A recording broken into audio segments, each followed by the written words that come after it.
estamos continuando o estudo do Catecismo da Igreja Católica. É uma alegria podermos a cada dia estudar um pouco dessas páginas maravilhosas do Catecismo da Igreja Católica, através dos quais a Igreja nos ensina toda a verdade que aprendeu com nosso Senhor Jesus Cristo.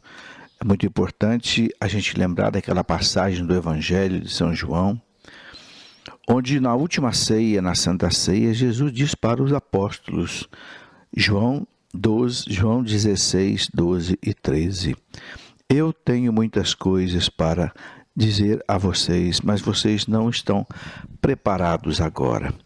Mas quando vier o Paráclito, o Espírito Santo, o Espírito da verdade, ele vos revelará a verdade completa, a verdade plena.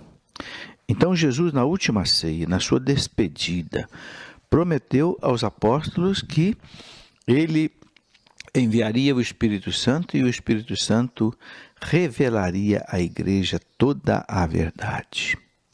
É por isso, meus irmãos, que a igreja sabe que ela ensina a verdade plena, porque é promessa de Jesus, e promessa de Jesus se cumpre.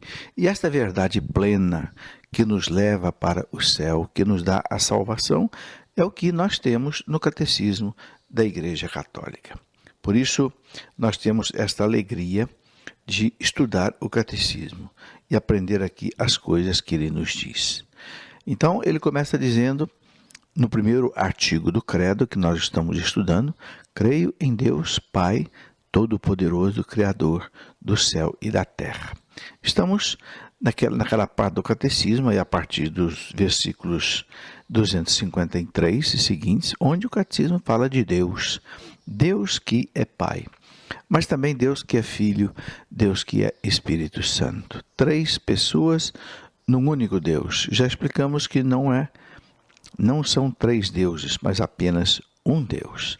Essa trindade é una e essas pessoas divinas são realmente distintas entre si. As pessoas divinas, elas são relativas umas às outras. Cada uma tem aí o que o catecismo chama das suas propriedades divinas. E o catecismo ensina a beleza da Santíssima Trindade. As obras divinas, as obras de Deus, são feitas por toda a Trindade, porque a Trindade é indivisível, mas cada uma das pessoas tem a sua própria atividade, digamos assim. O Pai é o princípio da divindade, o Filho é gerado pelo Pai e o Espírito Santo procede do Pai e do Filho.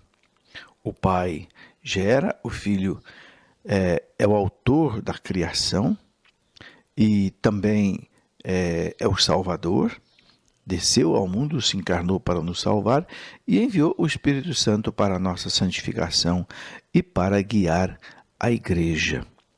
O Catecismo coloca no parágrafo 260 uma bela citação sobre a Santíssima Trindade de uma grande beata da igreja chamada Elizabeth da Trindade, uma carmelita que morreu muito jovem, com uns 20 e poucos anos, e que tinha uma devoção profundíssima à Santíssima Trindade.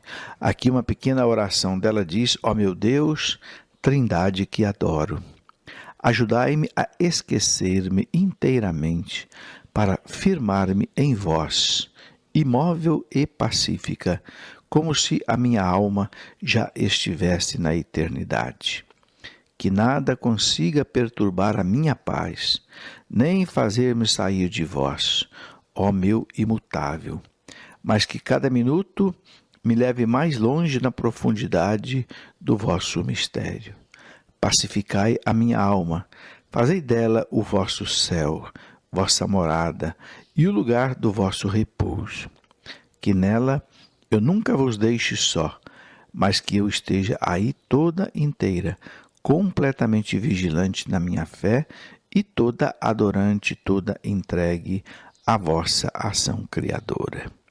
Está aí essa oração bonita de Elizabeth da Trindade, uma beata carmelita que nos ensina a beleza da Santíssima Trindade. E Deus é todo-poderoso. Nós dizemos, creio em Deus Pai, todo-poderoso, Criador do céu e da terra. Claro que Deus, Ele tudo pode. Por isso nós dizemos que Deus é todo-poderoso. Nós sabemos que a Ele nada é impossível. O anjo disse à Virgem Maria, quando anunciou a Maria que Isabel estava grávida, já na sua velhice, o anjo disse a Maria, porque a Deus nada é impossível. Deus pode fazer uma mulher velha e estéril, como era Isabel, gerar o grande João Batista. Então Deus faz tudo o que quer, Ele é todo-poderoso. Mas por isso mesmo Ele tem compaixão de todos, porque Ele tudo pode. Como Deus tudo pode, então Ele tem compaixão de nós, porque Ele sabe que o seu poder supera todas as coisas. Algumas vezes as pessoas perguntam, mas por que Deus, então, por que existe então o mal no mundo? Isso não é uma certa impotência de Deus? O Catecismo da Igreja nos responde que a fé em Deus Pai Todo-Poderoso, ela pode ser posta à prova por essa experiência do mal, por essa experiência do sofrimento que nós vemos, né? Pode até parecer algumas vezes que Deus esteja ausente, né?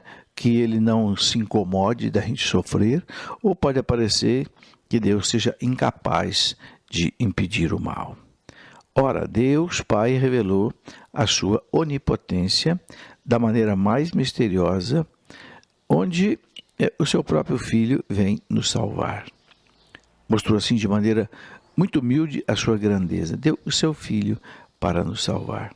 Aquilo que, como diz São Paulo, aquilo que é loucura de Deus é mais sábio do que os homens. E o que é fraqueza de Deus é mais forte do que os homens. Então nós vemos que pela salvação do mundo, entregando o seu Filho, Deus está do nosso lado. Deus não está longe. Não existe amor maior do que dar a vida pelos seus amados. E Deus, em Jesus, deu a sua vida a nós. Eu costumo dizer que depois que o Cristo desceu do céu, se fez homem, dignou assumir a nossa humanidade. Ele que era Deus, Ele que é Deus, aceitou viver como nós, sentir fome, sentir cansaço, ter que dormir, ter que se alimentar. Ele que, como Deus, não precisa de nada disso, mas Ele fez para nos salvar. E depois, pior ainda, foi obediente ao Pai, como diz São Paulo, obediente até a cruz e até a morte e morte de cruz. Ou seja, o pior tipo de morte que havia no tempo de Cristo. Tanto assim que o cidadão romano, ele não era crucificado, porque a crucificação é uma paixão terrível. Então o cidadão romano era decapitado para ter uma morte rápida. Então Jesus sofreu a pior das mortes para nos salvar. Então eu costumo dizer que ninguém mais tem o direito de duvidar do amor de Deus. Deus não está longe de nós. Deus se preocupa com nós. Mas alguns perguntam, mas por que então existe o sofrimento? O sofrimento é fruto do pecado e também da nossa fraqueza como criatura. Só Deus é perfeito. Nós não somos perfeitos, por isso nós podemos sofrer. Mas, sobretudo, o mal moral que gera o mal físico, São Paulo diz que é fruto do pecado. Na carta aos Romanos, capítulo 6, versículo 23, São Paulo fala com toda clareza: o salário do pecado é a morte. Todo pecado, meu irmão, gera um tipo de sofrimento, gera um tipo de morte. Por isso que Jesus veio para tirar o pecado do mundo. Jesus não veio para outra coisa.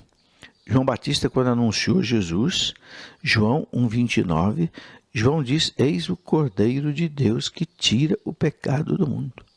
O Cordeiro de Deus, os judeus sabiam muito bem, era aquele cordeirinho que os judeus sacrificavam, um às 6 da manhã e outro às 6 da tarde, isto é, quando começava o dia e quando terminava o dia para eles, para que esses dois cordeiros, o sangue dos cordeiros diante de Deus, pudesse conseguir de Deus o perdão dos pecados da humanidade. Então Deus criou este mundo através de leis, nos deu a inteligência, nos deu a liberdade, nos deu a vontade, nos deu a consciência para que a gente evite o mal e faça o bem. Quando a gente escolhe o mal ao invés do bem, então nós pagamos as consequências disso. É o sofrimento. E Deus não vai tirar o sofrimento, porque o sofrimento é causado pela própria humanidade, pelo próprio pecado da humanidade. Deus é pai, mas não é paternalista. Deus não é como aquele pai que fica corrigindo os erros do seu filho que erra, e o seu filho vai errando cada vez mais. Não é? Aquele filho que briga com a polícia, o pai também briga com a polícia. O filho briga com a professora, o filho também briga com a professora, e o pai vai passando a mão por cima dos seus erros, e esse filho vai ficando cada vez pior.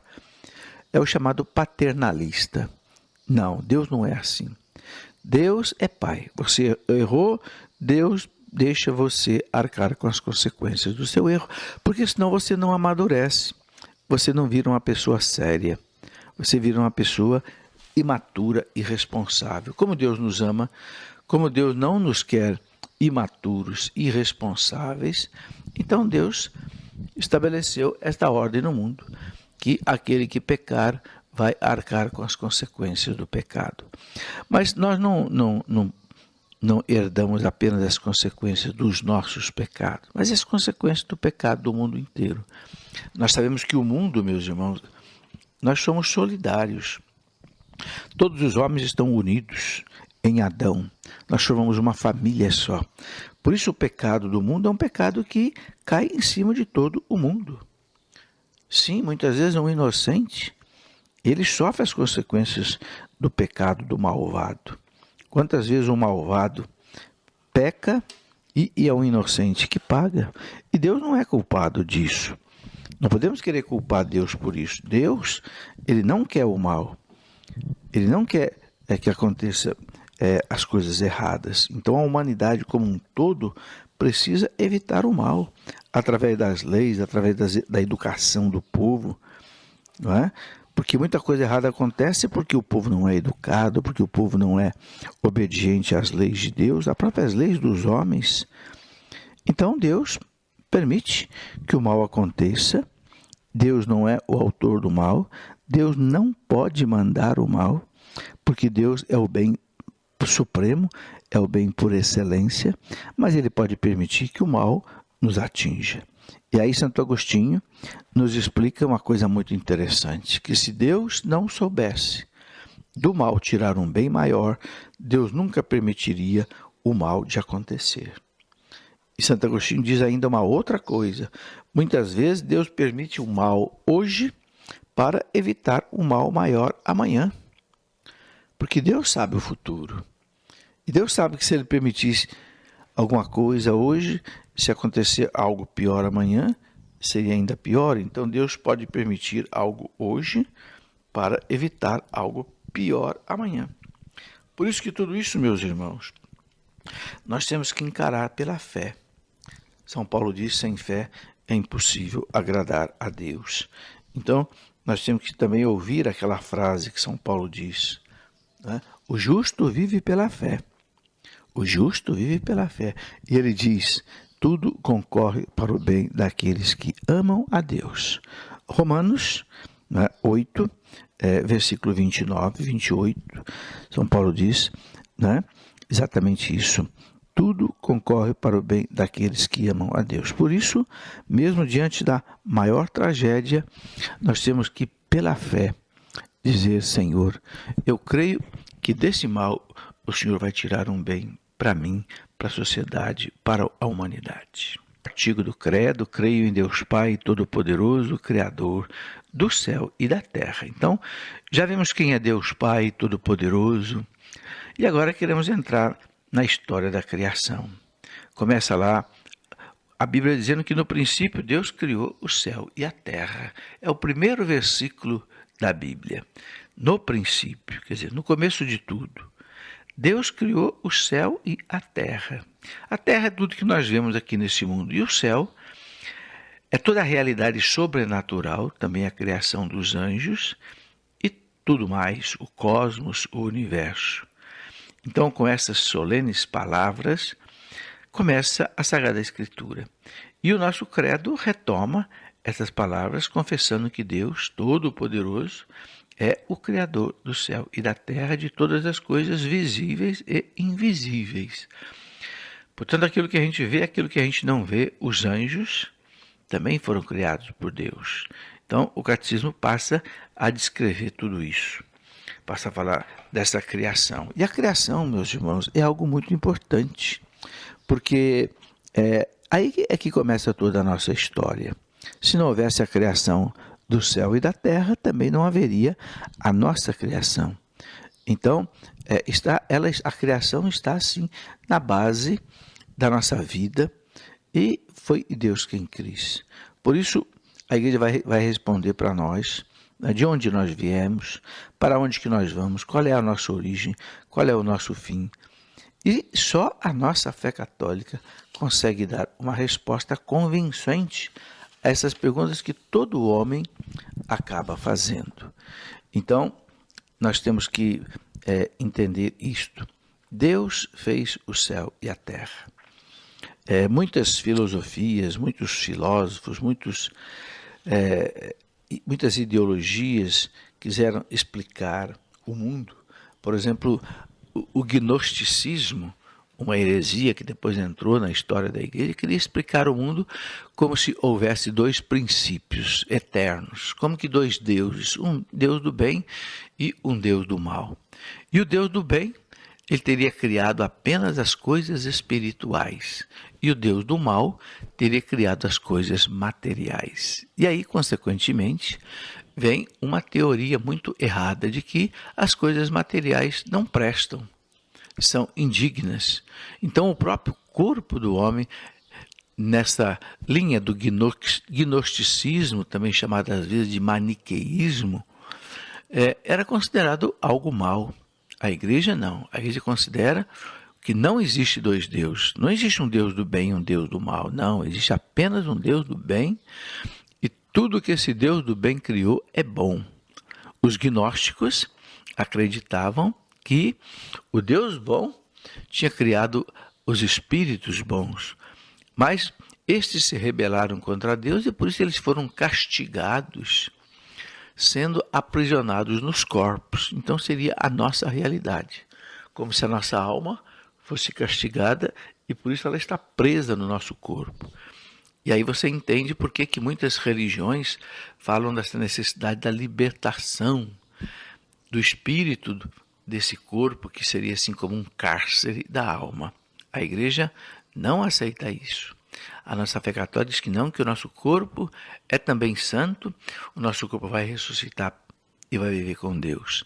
O maniqueísmo, o gnosticismo, acreditava que esse corpo não prestava, que as coisas materiais não prestavam. Por isso nós vamos ter aquela terrível heresia, lá por volta do século X, XI, XII, os chamados cátaros, também albigenses, que destruíam tudo que era material, porque consideravam que o material não era de Deus, e acabaram gerando tanta comoção social na Idade Média, que muitos deles eram colocados pelos reis nas fogueiras, até que depois a igreja precisou instituir o Tribunal da Sagrada Inquisição, para poder julgar quem era herege e quem não era herege.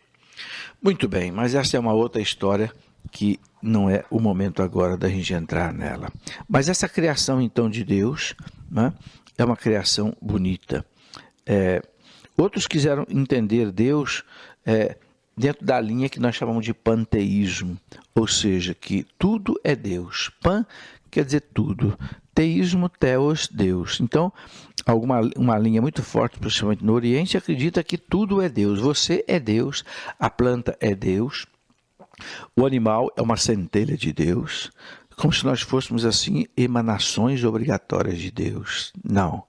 É outro erro que a igreja nunca aceitou. A igreja não é panteísta. A igreja acredita que Deus é Deus, a criatura é criatura. A criatura existe porque Deus quis que ela existisse. Ela não é uma emanação obrigatória de Deus. O hinduísmo, o budismo, outras religiões orientais acreditam que nós somos uma centelha de Deus, nós somos Deus. E nós temos que voltar para Deus. Por isso todas as técnicas da yoga e outras técnicas hindus, para que esse espírito escravizado na matéria se liberte da matéria e possa voltar para o que eles chamam de Atman, o Deus. Não é isso. A igreja não aceita isso. A nossa alma não é uma escrava do corpo. E o nosso corpo e a nossa alma não são deuses, são criaturas belas de Deus. Nós somos criados à imagem e semelhança de Deus, mas nós não somos Deus. Nós somos uma criatura de Deus. Nós existimos porque Deus quis que nós existíssemos.